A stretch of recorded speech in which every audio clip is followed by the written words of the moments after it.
well, welcome everyone. Lord. And Thank the you. Riverfront Reading. This was originally going to be held at the South Branch Library in KCK, but with COVID, that wasn't seem to be a very good idea. So here we are. And so thanks to Maryfrances and Greg for coming, for doing this. And thank you, Carl, for doing all the tech stuff, which is great. So I don't have to do it. I did want to make a few announcements, upcoming readings for Riverfront. We have the annual Phil Miller Scholarship Reading, which is coming up October 25th. That's a Sunday, and it's at 3 o'clock. And the same old rules. You can share a poem of your own or one of Phil's, and we'll probably have to get a little briefer this year because we're Zooming and we don't really know how many people are coming. So please do come, and you can register at riverfrontreadings.com, or you can go online. You can go out to Facebook to the Riverfront Readings page and register that way too. And then in November, our reading, I think it's November 13th, we have Ida Dennis Fogel reading, who is Carl's sister, and Polly Alice McCann. Another Writer's Place reading is October 16th, and that is, I hope I've got this right, Bob and Lisa Stewart and Jocelyn Pelletier, October 16th. That would be at 7 o'clock. So I'll just say again, thank you for coming, and we will now start the reading. And our first reader is going to be Maryfrances. Maryfrances Wagner's newest books are The Silence of Red Glass and The Immigrant's New Camera. Her poems have appeared in many literary magazines, including New Letters, Birmingham Poetry Review, Natural Bridge, Laurel Review, Voices in Italian Americana, and Poetry East, as well as in anthologies and textbooks. She is a co-editor of I-70 Review and has served as co-president of the Writer's Place. The Missouri Arts Council chose her as Individual Artist of 2020. So let's welcome Maryfrances. Thank you, Pat. And thank you, Riverfront, for asking us to read. And I thought I would start tonight with a poem. Well, I'm going to read a few new things. This is a poem called Fracture. And as many of you know, about 3 years ago, I fell and broke my humerus in 3 places. So this is the persona of a fracture. Fracture. Like sun on dark water, I am sudden, quiet as oysters and time's unspoken breath. Hot water on ice, hammer tap on a mirror. I skate into action, scrim window panes, spider web windshields, triple strike a shoulder. I'm the moment after the car wreck, the snag of a foot on a stair, the pitch into the dark. Now, unlike many people who have been writing like incredible amounts of writing, we're getting so many submissions on I-70 that it's just unbelievable. I was unable to write for months. I just sort of went into anxiety, and I couldn't focus for more than 20 minutes. So, you know, I can't write a poem in 20 minutes. Well, I can't write a poem in 20 minutes. And I couldn't read either. So I did a lot of baking and organizing. But then I started to do some writing again. And most of it was about nature because that's where I was spending my time. So this one is called Raccoon on the Path, and it has a little epigraph with it from Northern Woodlands. Nearly 2/3 of the sensory data that a raccoon is processing comes from cells that interpret various types of touch sensation. In other words, touch is as important a sense as hearing, smell, and sight to a raccoon. Raccoon on the path. A toad, small as a pencil eraser, bounces across the path like a lost bead. The turtle, halted by our footsteps, closes all doors. We count 11 bird songs, find buckeye, bluebird feather, spotted eggshell. One morning, a raccoon, destroyer of our dog's dish, eater of our neighbor's goldfish, thief of tomatoes, break-in artist of garbage, is in the throes of his end. He lies in the narrow part of the path, already his cloudy eyes drifting into what's next. He doesn't drag himself away. He curls his fingers in and out, his sensors. On the second day, he pulls a sycamore leaf over his face, as though he's covered himself so we can't see his private death. My husband says, don't touch him. We step around him. We step around him on the third day, and again he pulls the leaf over his face and raises his hand, palm toward us like a traffic cop, then curls his fingers in and out. The frogs chirr. What gift is compressed in this small wilderness, these last moments? We can't improve the situation. We spread leaves over him. The fourth morning, a dark, wet impression haunts the path. And this next one is called Those Left Behind, and it has a little epigraph from Genesis 1:20. Let the waters swarm with swarms of living creatures, and let birds fly above the earth across the expanse of the heavens. Those left behind. During mating season, the barred owls woke us every night. An abandoned nests now. Someone barreled over them while they fed on a dead squirrel. Last summer, a mother skunk left her den to walk her kits for the first time, a waddle of 3 behind her. Striped tails in the air, they imitated her swish and sway. The next day, the mother lay splayed on the path like a biology dissection. An afternoon wind spilled red blood blossoms over the owls before they disappeared. Someone on the neighborhood blog says a mother fox is nursing babies under her deck, worries they will kill her dog. A dozen of us say they will not hurt her dog. 40 responses suggest ways to kill them. Last week, a car hit a buck trying to cross the highway. The buck dragged itself to an empty knoll and stared ahead.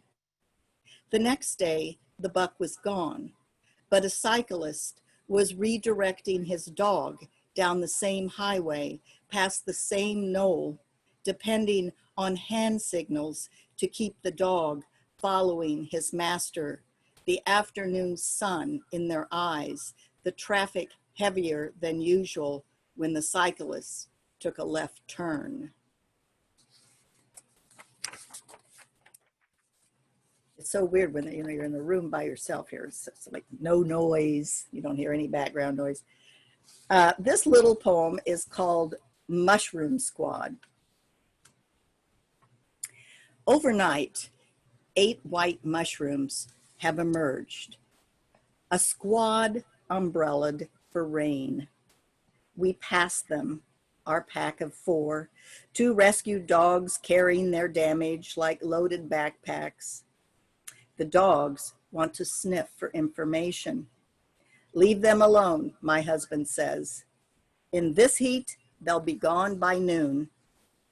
Tonight, from the window, they are glowing in the dark, covered in moonlight, opening their umbrellas wider. And tomorrow, they will still be there.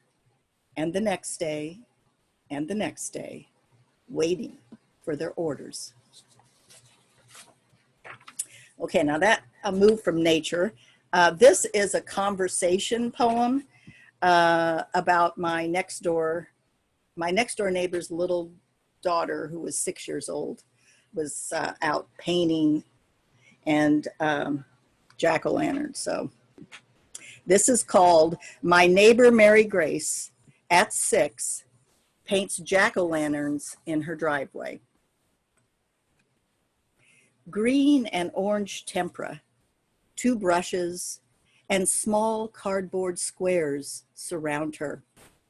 As I pass with my dog, she says, the finished ones are for sale, and keeps painting, $4. Don't you think that's a little high, I ask? A bead of orange paint runnels down one she has finished. She sighs without looking up. Well, it's art. Oh, yes, I say, I see. She stops to munch an orange and considers me. Zest sprays the air and mingles with the eggy odor of tempera in the hot sun. Well, in that case, I say, I'll take 2. She points to the finished ones, some already cracking in the sun. Pick the ones you want. They are all different. Art has to be that way. Is this a recycled box you used? Yes, she frowns, but it's about the painting, not what it's on. I nod. We watch a beetle crawl across the driveway. Its green iridescence flashes. Ew, says Mary Grace and twists away. That is art, I tell her. Look again. It's a bug. She frowns, rolls her eyes, and keeps on painting. A crow caws from a branch and eyes us. See, she says, even the bird likes art. We watch him dance on the branch. Maybe he wants the beetle, I suggest. She shrugs. I decide that all fall, 2 jack-o'-lantern paintings will face the sidewalk from my front window. I hope Mary Grace will walk by and see the display. So, she says, that will be $4 twice. I only take cash. Okay, this next one is called Because I Never Learned Calculus. And I have always had math anxiety my whole life. So, because naturally I would never have taken calculus. I count and multiply everything. I know numbers, their sound reliability, their results. I count when I brush, 30 for each quad, each 100 I walk, steps to the corner, steps to the mailbox, steps to the car in the lot. I count grapes and olives, minutes before rinsing, seconds before rebooting, 613 pomegranate seeds.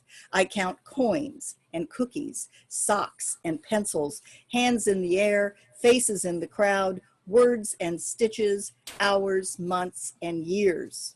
I cut bread into right angles and quarters, quilt fabric into rectangles, triangles, trapezoids. I add fourths and thirds to my batter, double and divide my recipes, add sums in my checkbooks, calculate unknowns. I count pinches, tads, and dabs, a bit and some, about so, and not quite there. I can make graphs, enter numbers on spreadsheets. I can't read the code of formulas, can't figure slopes or velocity, and I solve for X in circuitous ways, too many steps and no proofs. I will never arrive at an optimal profit, and a differential for me is a gear. Change has always been hard to accept, and I've never understood limits, but eventually I arrive at what I need. Now, this next poem is called Chuck, and it is a poem about my very first year of teaching, and it has an epigraph from Lord of the Flies by William Golding. What are we? Humans? Animals? Savages? What I mean is, maybe the beast is only us. Now, for those of you that haven't read Lord of the Flies for a long time, or maybe never, just very briefly, some choir boys are stranded from a plane crash on a deserted island, and they try to create a democracy which, like other democracies, starts to fall apart. And they decide they want to sharpen some sticks and go kill some pigs so that they can have meat.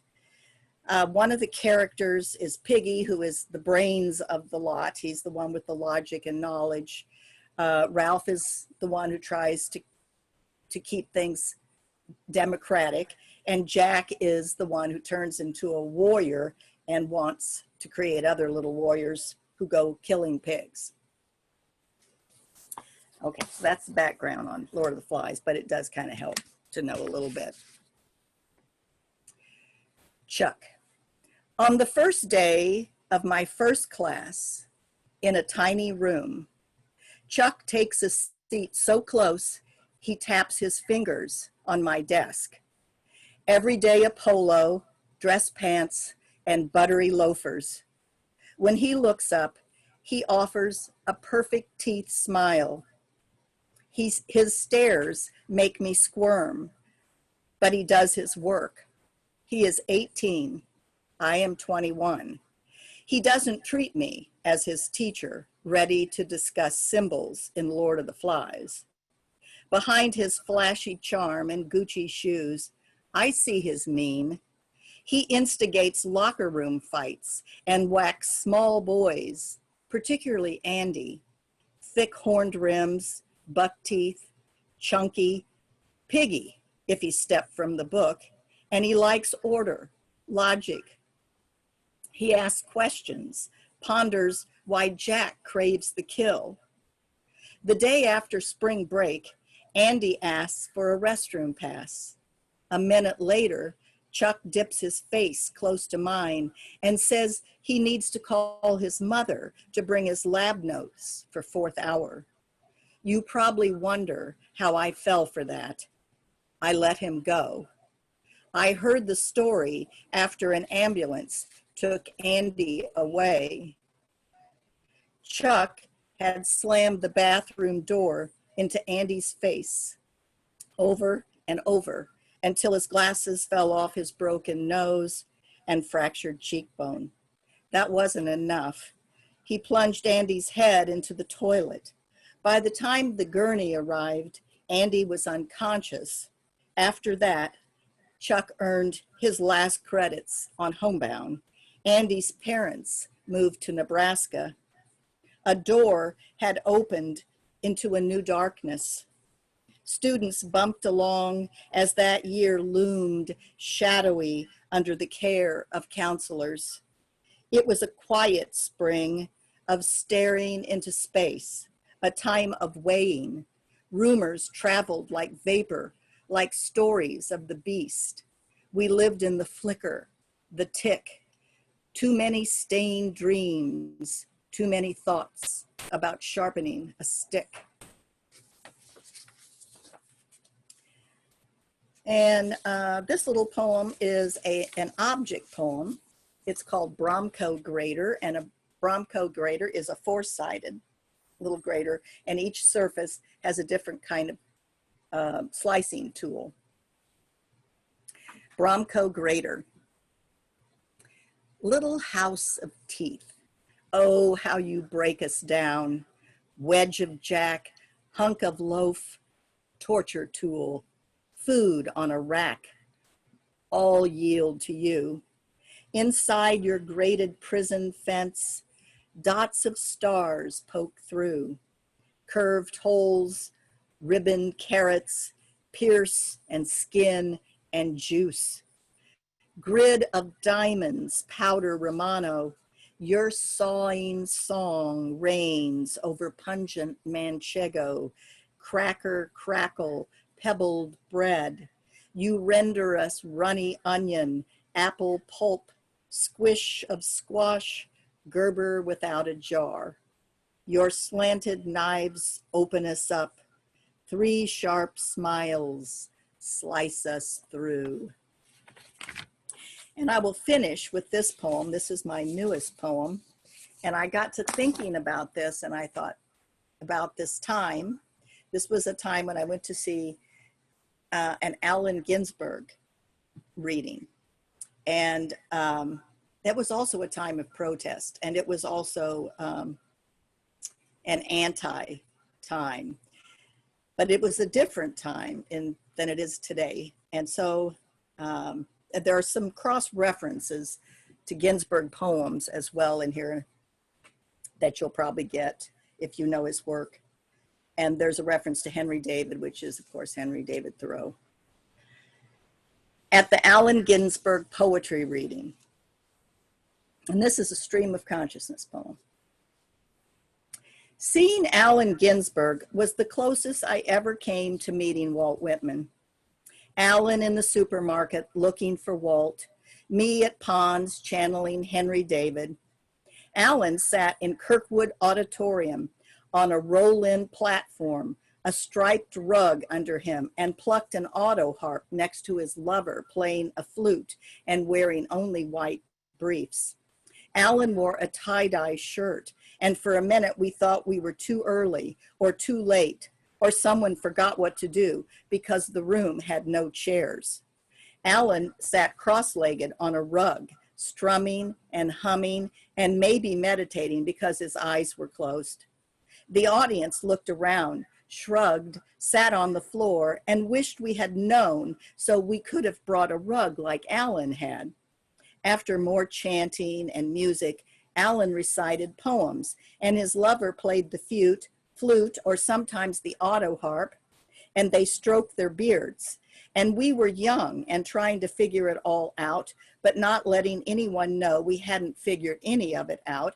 And Allen talked to us as though we were there to have tea and music together and hear poems, even though the room smelled a good deal like weed and many eyes looked glassy and red. And the night went on with Allen talking peace and anti-war and hugging his lover often. We knew it was a reading like no other we'd ever see again. And after it ended, hours later, when someone came in to say he had to close up, we heard one more poem. At the door, someone was handing out flowers. We left chatting and thinking bigger thoughts than when we went in. We stared at the moon and called it mystical. And now tonight, so many years later, this full moon on the black water makes me wonder which way you'd point your beard tonight, Walt Whitman. Thank you.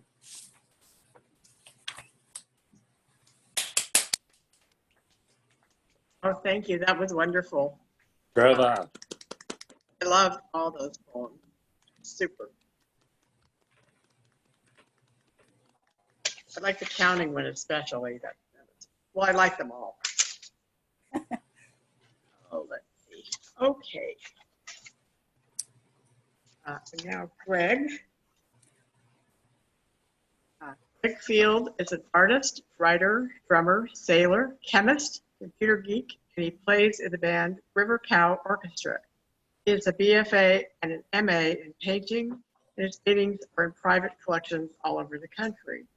His poems have been published in many journals and anthologies, including New Letters, Laurel Review, Caramoo, Chiron, et al. His book, The Longest Breath, Mid-American, was a Fort Men finalist. His book, Black Heart, from Mammoth Press, focuses on his Native American heritage. Woodley Press published his latest book, Uncertainties. He continues to combine his love of the arts in music, poetry, and visual arts. He is a co-editor of I-70 Review and on the board of directors at the Writers' Place. So, Greg, I will.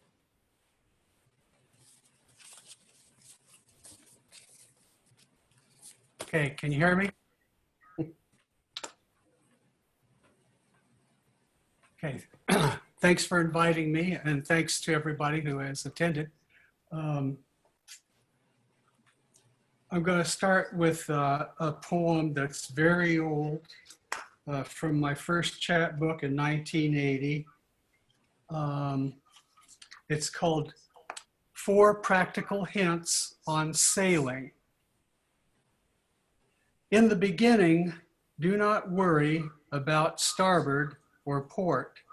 They hold their position. But always remember, mainsail halyard on the right, jib on the left. Do not confuse them like clutch and brake on a faded red Ford tractor and have to walk the rest of the way to the creek. When sailing under heavy winds, anxious with sails too full, let the main sheet go. Rope flies through your fingers, jotting across water like gulls vanishing below a wave's horizon. If in trouble, let go. Be sure, though, to tie a knot in the end of your sheet. When coming about, the bow cuts across the wind. Remember to duck. The boom glides over unexpected, like finding your grandfather drowning kittens in the creek, his hands full of wet fur. If this happens, don't forget the action of the tiller. Move it away from the sail. The bow moves away from the wind. This is called bearing off. It is dangerous to jibe. The stern leans through the wind.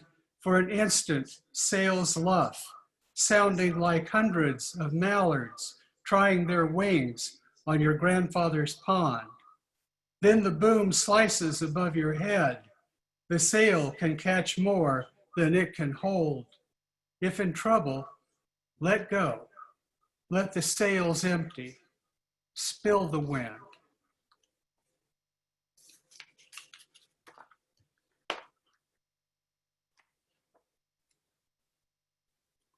And this one is from my first full-length book from back in 1998. And it's called The Sea is the Longest Breath for Crystal. The sea is the longest breath ever taken. Its vast green chest rises again before it can completely fall, forever pumped by wind and moon. This sailboat's engine is like the biggest heart that ever beat, its rhythm so strong the bulkheads hum. Between this heart and that breath, a song drifts out over the sea. It is the longest song ever sung. It goes on for days, passed on from hull to waves, as we plunge and heave and roll across the sea's nervous chest. This song is for you. Now you are the sea, the wind, the moon, and the song that rises up to sting my eyes, to coat my hair in salt. Sing on past the time the boat rests sluggish in its slip, on softly to my ears at night when I am alone, into my dreams where we both stand on deck before I awaken and you turn to me to say, the sea is the longest breath ever taken.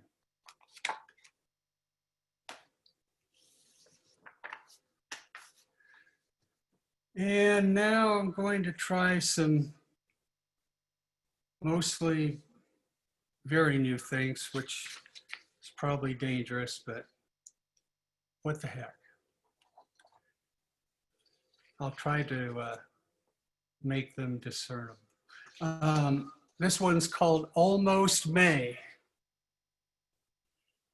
At this late hour, some ancient ritual, its coat of spite and pity dragging open, lumbers toward spring, grumbling, a poor defense against bird song and red stains in the streets. I watch someone's pet as it creeps close to bones and sinew split open, white meat like the moon flashing red. A blade on wheels has passed, dark, unbuttoned, allows a dream to escape into anything human or breathing despair as life passes out of two bodies at this hour of ancient ritual.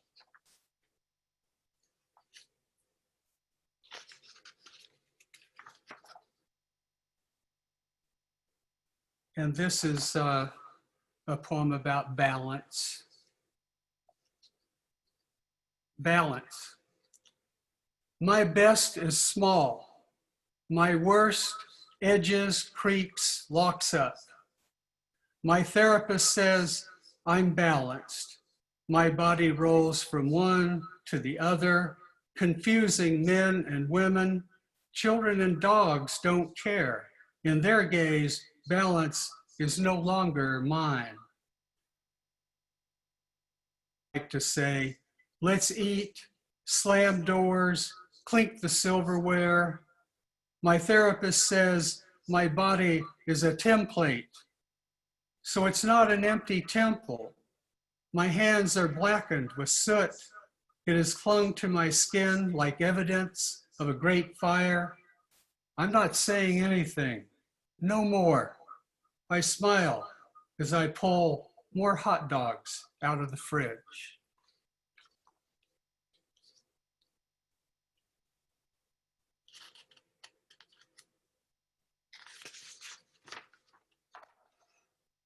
This one's called Blocked. Need a glass of water. Thanks you. That's my assistant. Sunshine blocked you where the window caught and held the dust like a mist of atoms. The day was disturbing.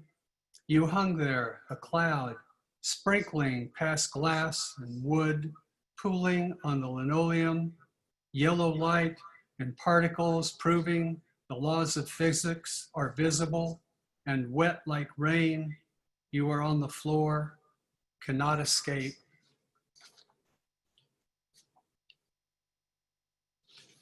That was a short one. This one's called Bone. My mother worried how far into the woods I'd go, how far along the quiet road I'd walk. She did not bother praying. She hung the wash on lines near the grapes and opposite the plums. She figured Buddha and the Great Father would keep an eye out. Blood spilled, bones cracked, and bread burned. With no rules, scars grew like odd flowers across the tilled hills. Coyotes gathered in shadows, cried and complained till they reached the far sheds where evenings my father drank and remembered morning hunts. The sun illuminated the grainy, unfinished floorboards between our beds before the bus. After school, I'd go in search of bones, wandering the woods, wading the creek, feeling the bottom with my toes. A cracked cow's skull sliced my foot open. The water billowed red as I dug it from the mud.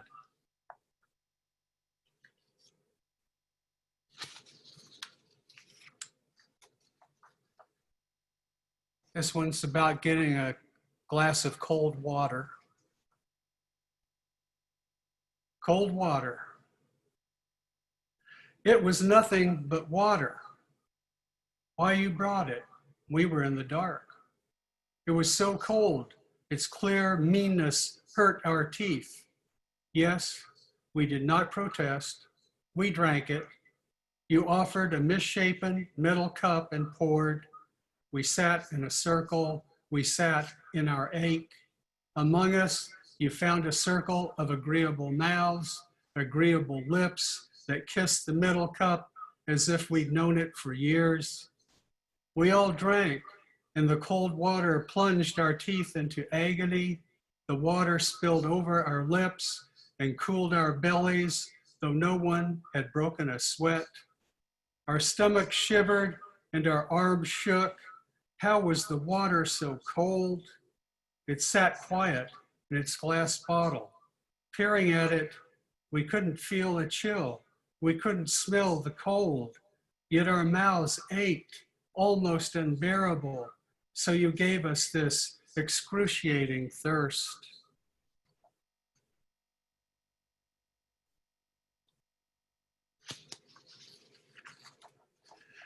Moving along.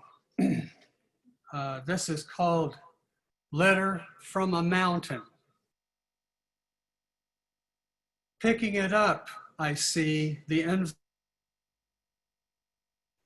It is not bulging, but pleasantly warm. It reminds me of the lined gloves I tried on as a child. There is nothing else within the glued paper. The light is like what I thought heaven would look like when I was 6 and trying to pull air into my spasming lungs, asthma wearing me out till I fell asleep, not knowing if I'd wake in this limited world. But heaven turned out to be the side of a mountain where I lay flat against the rock as an eagle flew down on me, one talon clipping my nose, the sound of wind and feathers filling my ears, a trickle of blood down my lip. Opening my eyes, I awoke in this world, in this letter of light, its warmth cupping my face.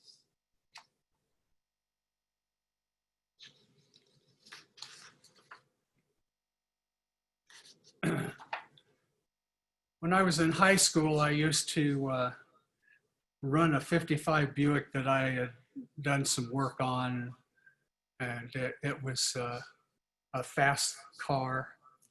And I would go around looking for drag races and distance races and so on, trying to make a few bucks, pay for gas. And this poem sort of follows one of those races.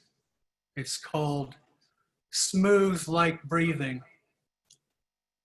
Each summer unraveled in my winter coat, I held tight to the spare tire and the old Army surplus blanket in my 55 Buick's spacious trunk. It often held 2 or 3 guys, the back seat rigged like a secret door to flip forward after we got inside the Billiken Theater on 2 front seat admissions.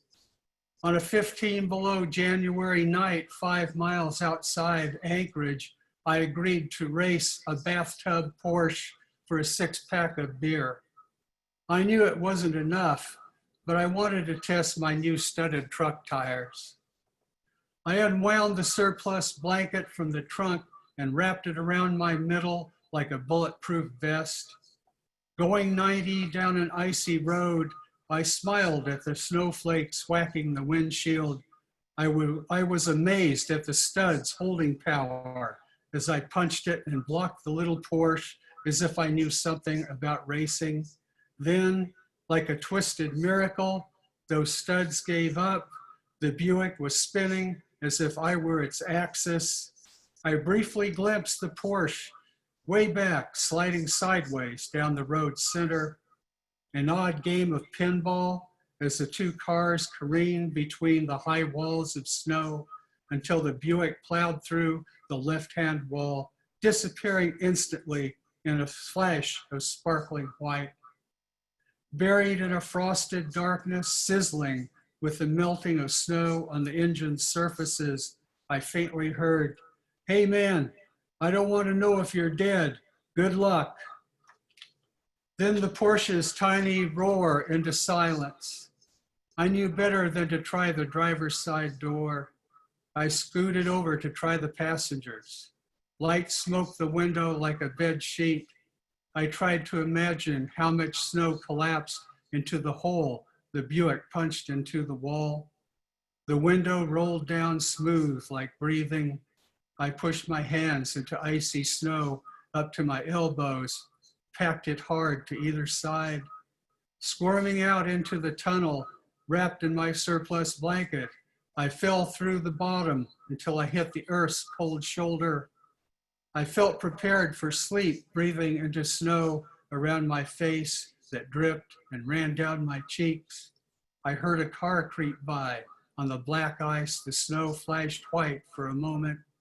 I clawed up through it and passed through a dark, gritty layer and then out into the painful air and light. The sky was frothy with white crystals. I was empty-handed, but for the green blanket. I unwrapped it from my body, flapped it up into the air, then draped it over my shoulders and walked toward the light at the edge of town, stumbling toward salvation.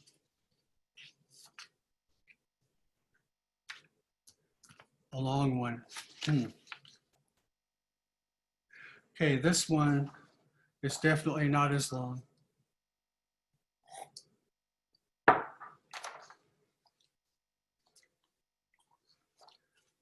It's called Dripping as from a Wound. A man holds a magnet to silver to prove its purity, a package never quite sold. A flashlight beam weaves through silk, a change to the business as usual.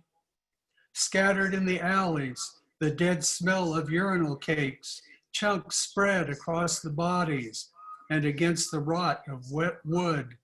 Everything sweet as a devoted smile. One can hear the gorgeous rows of bright worshipers joined at the knee. One can see them go down with stragglers and drink from the fountain.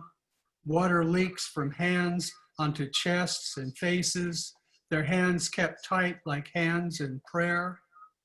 I was taught sanctity is carried like breath, inescapable. No sound splashes the air, just a light dripping as from a wound. Perhaps an atmosphere conjured with at least the tiniest sound or flash. Then there runs a man in the street, his wings whacking the sides of buildings as he tries to anoint each head with oil. So it is that all of us are saved. All of us see the weakening light through the fabric's weave and the water in the glass bowl. All of us see the glimmer from the market stall, the pure silver and the dark magnet where there is no pole. Just two more. This is from an experience I had in Seattle. For the blind boy who stole my wallet. Now comes the blind boy, dark glasses, stick, a red tip, tap, tap. The signal to all in the elevator to look to the ceiling or the dense face of the mechanical door.